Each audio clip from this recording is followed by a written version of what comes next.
আপনি ঘরে শুয়ে আছেন তো হঠাৎই রাত 12টার পরে আপনার ঝাঁপে কেউ থাপড় মেরে আপনাকে এই বলে ডাকছে, এই তুই আমার ঘরে কেন শুয়েছিস? আমার ঘরের দিকে চলে যা, আমার ঘরের থেকে বের হয়ে যা, নহলে তোকে কিন্তু। আজকের গল্পটা বলছি গ্রামের এক অভিশপ্ত ঘরের কথা। হ্যালো সবাই, কেমন আছেন? আশা করি সবাই ভালো আছেন। আপনাদের সবাইকে স্বাগতম জানাচ্ছি আমার চ্যানেল হরর স্টোরি ইন বাংলাতে। তো ভিডিওটি শেষ পর্যন্ত দেখতে থাকুন। আর হ্যাঁ, অবশ্যই একটা কথা বলে রাখছি, যাদের হার্ট দুর্বল তারা আমার ভিডিওটি এখান থেকে স্কিপ করে চলে যেতে পারেন, কারণ আজকের ভিডিওটি খুবই ভয়ানক হতে যাচ্ছে। ভিডিওটি শেষ পর্যন্ত দেখতে থাকুন। গ্রামে একটা বাড়ি বহুত দিন ধরে খালি পড়ে আছে। তো ওইখানে ওই ঘরে কেউ থাকতে চায় না, মানে একলা একটা ঘর এক জায়গায়, আর বাকি ঘর আলাদা আলাদা, বহুত অল্প দূরে দূরে। তো সেই গ্রামেই একজন ফাঁকে থেকে লোক আসে, তো কোথাও থাকার জায়গা না থাকাতে ওই ঘরে থাকার আশ্রয় নেয়। গ্রামের মানুষও যখন একজন লোক ফাঁকে থেকে এসেছে, থাকার কোনো জায়গা নাই, তো ওই ঘরটা সবাই থাকতে দেয়। কিন্তু কেউ জানে না যে কাহিনীটা ওই ঘরের ভিতরেই রয়েছে। ওর আগে বলে রাখা ভালো, আজকের ভিডিওটা খুবই কিন্তু ভয়ানক হতে যাচ্ছে। দুর্বল হার্টদের জন্য আমি আগেই রিকোয়েস্ট করছি, এখান থেকে ভিডিওটা স্কিপ করে চলে যেতে পারে। লোকটি ঘরে যাওয়ার সঙ্গে সঙ্গে কিবা একটা হালকা বাতাস যেমন চলে আসে, ওই রকম একটা হালকা বাতাস এসলো ঘরে ভিতরে পাড়া দেওয়ার সঙ্গে সঙ্গে। তো উনি নতুন নতুন এসেছে, সেজন্য ওটা মাইন্ড করে নাই। ঘরটা একলা এক জায়গায়, তো বাসাতে আসতেই পারে, তো সেটাই ভেবে উনি আর কোনো মাইন্ড করে নাই। তো দিনে যত ঘরে থাকার জন্য যেগুলো করা দরকার উনি করে নিল। তো তারপর আস্তে আস্তে সন্ধ্যা হলো।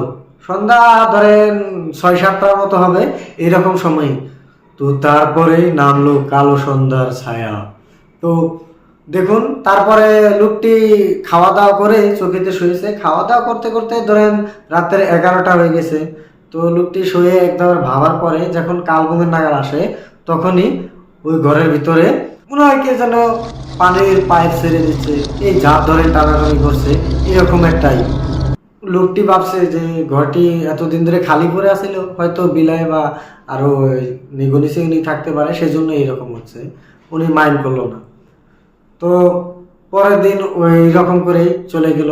যখন সন্ধ্যা হলো, তো এখন থেকে কিন্তু আজকে পালা। তো ভিডিওটি এখানে যদি আপনাদের খুবই ভয় লাগে, তো এখান থেকে ভিডিওটি স্কিপ করে চলে যেতে পারেন। আর হ্যাঁ, এই ভিডিওটাকে রাত 12টার পরে দেখছেন কমেন্ট করে জানাবেন। আর ওই ঘরটা যদি আপনি একা থাকতে পারেন তো সেটাও কমেন্ট করে জানাবেন। ভিডিওটি শেষ পর্যন্ত দেখতে থাকুন আর গল্পটি শুনে এনজয় করতে থাকুন। তো সন্ধ্যা নামার পরে উনি ভাত সাত রেঁধে খাওয়া যাবে, কালো একটা বিড়াল ভাত খেতে বসবে, তখনই কালো একটা বিড়াল সামনে দিয়ে ভাল দিয়ে চলে গেল। তো উনি ওটা মাইন্ড করলো না যে জঙ্গলে এই একলা একটা ঘর, বিলাই আসতেও পারে, আর গ্রামে বিলাই থাকা তো বড় ব্যাপার না।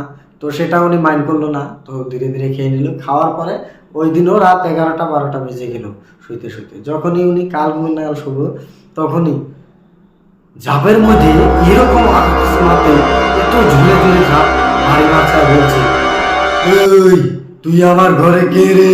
তুই আমার ঘরের থেকে চলে যা, এই ঘরে থাকার অধিকার কারো নাই, এটা আমার ঘর, চলে যা। উনি তো ঘুমের তালে ধাপ মেরে বিছনার থেকে ধাপ দিয়ে উঠেছে, আরে কে এইরকম রাখছে।